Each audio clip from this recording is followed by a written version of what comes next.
Baik, Assalamualaikum warahmatullahi wabarakatuh. Selamat pagi dan shalom. Waalaikumsalam.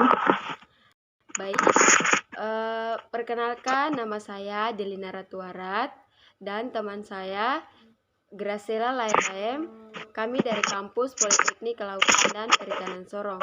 Di sini kami akan melakukan sesi tanya jawab, yaitu pemanfaatan biota laut untuk obat-obatan. Yang pertama, apa manfaat biota laut?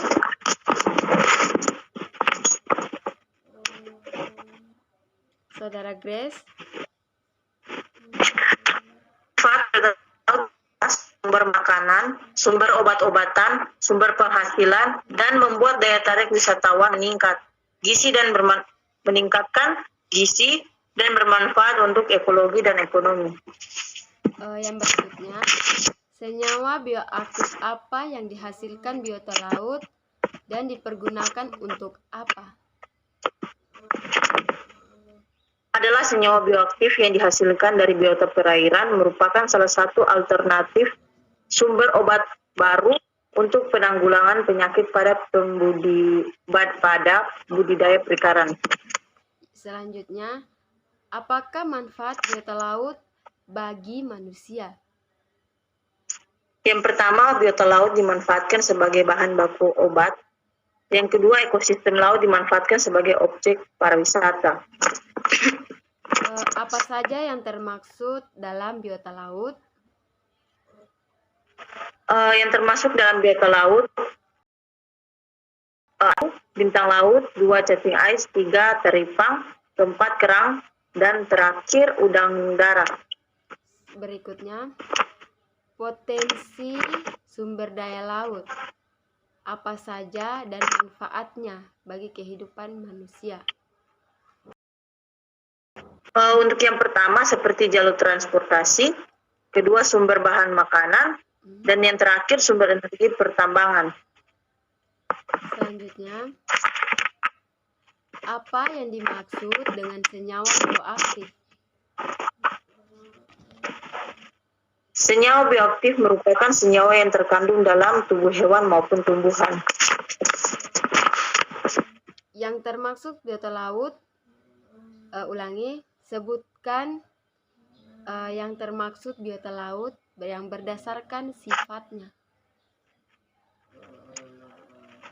Yang berdasarkan sifatnya, yang pertama itu planktonik, kedua nektonik, dan terakhir bentik. Mengapa kita harus menjaga kelestarian sumber daya laut? Agar populasi makhluk hidup di laut tidak punah. Apakah terumbu karang bisa dijadikan obat? Menurut saya, iya, karena terumbu karang mengandung bahan zat kimia yang dapat digunakan sebagai bahan baku obat-obatan bagi manusia. Yang berikutnya, hasil laut yang digunakan untuk bahan baku adalah tradisional telah digunakan bahan obat-obatan karena akan kaya mineral, elemen makro, dan elemen mikro lah. Hasil laut yang digunakan sebagai bahan pembuatan kosmetik dan juga tumbuhan kapsul, yaitu sejenis apa? Seperti tumbuhan alga yang digunakan. Yang berikutnya, biota laut yang menghasilkan bioaktif alami untuk apa? Untuk berbagai keperluan industri pangan dan obat-obatan. Berikutnya, mengapa biota laut hanyut dalam duka yang panjang? Karena jika ada salah satu biota laut yang mati, maka akan ada pula salah satu biota laut juga yang mati. Sebutkan manfaat dari biota laut teripang. Manfaatnya bisa mengobati luka bakar, darah tinggi, bahkan sampai kanker pun bisa diobati. Yang berikutnya, contoh pemanfaatan dari rumput laut. Eh, Contohnya manfaatnya bisa yaitu sebagai bahan obat-obatan, makanan tambahan, agar-agar, kosmetik, pakan ternak, dan pupuk organik. Yang berikutnya, apa yang dimaksud dengan habitat bio? Yaitu serat mineral, protein, dan lemak. Yang terakhir, apakah terumbu karang termaksud biota laut? Ya, karena terumbu karang termasuk dalam kingdom Animalia.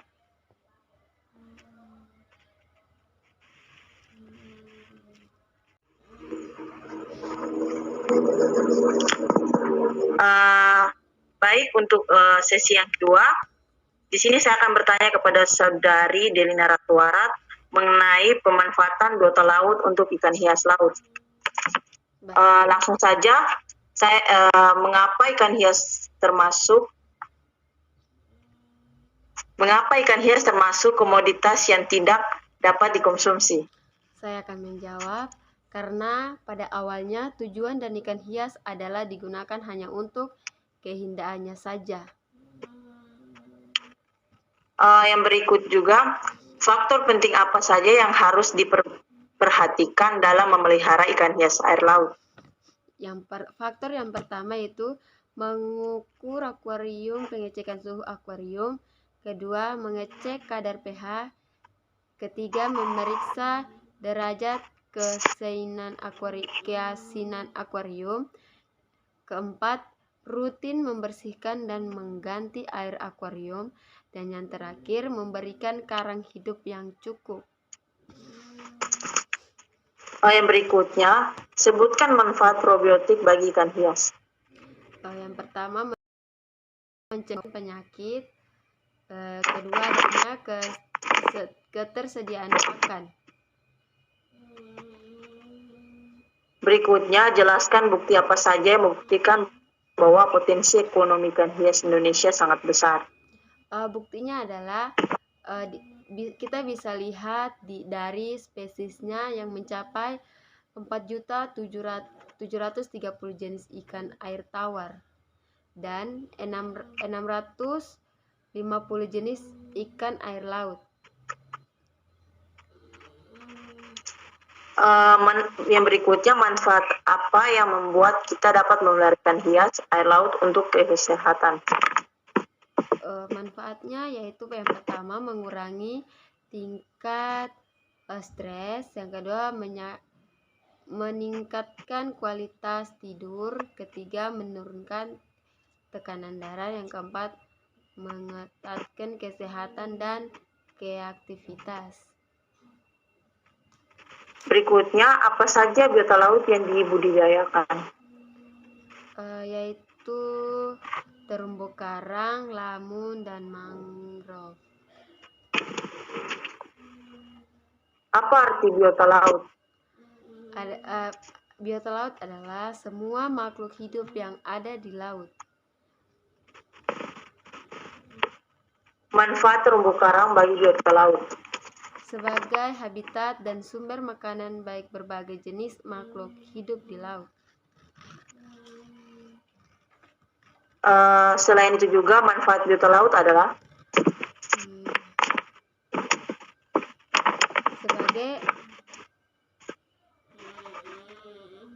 dapat digunakan sebagai sumber perikanan dan sumber obat. Yang berikutnya, kegunaan menanam bakau di pesisir. Apa kegunaan menanam bakau di pesisir pantai? Kegunaannya itu dapat mengurangi abrasi. Untuk berikutnya, apa hubungan simbiosis ikan badut dengan anemon laut? Ikan badut dan anemon laut biasanya hidup dengan cara bersimbiosis. Dilakukan bersimbiosis mutualisme. atau saling menguntungkan. Berikutnya, apa peran anemonen laut? Perannya adalah salah satu sumber daya laut yang memiliki nilai ekonomi penting dan dapat populer dengan digunakan sebagai bahan makanan laut. Apakah anemon laut ini berbahaya? Kebanyakan anemon laut tidak berbahaya.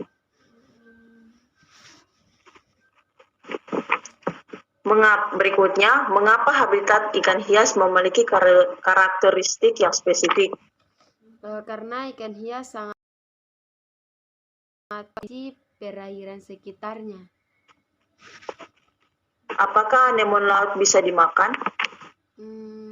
Menurut saya sih bisa, tapi anemon laut atau stickhead ickerel dibuat sebagai seafood. Apa menurut Anda, makanan apa yang biasanya dimakan ikan badut? Menurut saya, ikan ini termasuk omnivora atau pemakan segalanya.